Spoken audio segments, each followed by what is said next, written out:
haaluma kanaan haalli amma jiru haala ulfaataadha. Asiif achi deemuunis hin danda'amu. Poolisiin yookiin shurxaan guutee jira. Ijoolleen keenyaas of eeggannoo cimsaa, halkanillee bakka hin taane hin deeminaa. Waraqaa teessanillee kiishaan dhabinaa.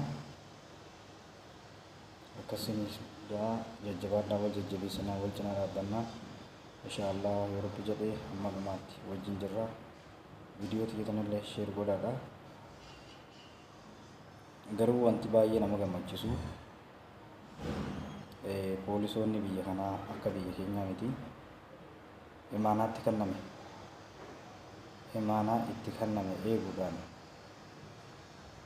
aduu hamtuu tana keessa dhaabbatanii sakattaanii waa meeqa hojjetaa jiru.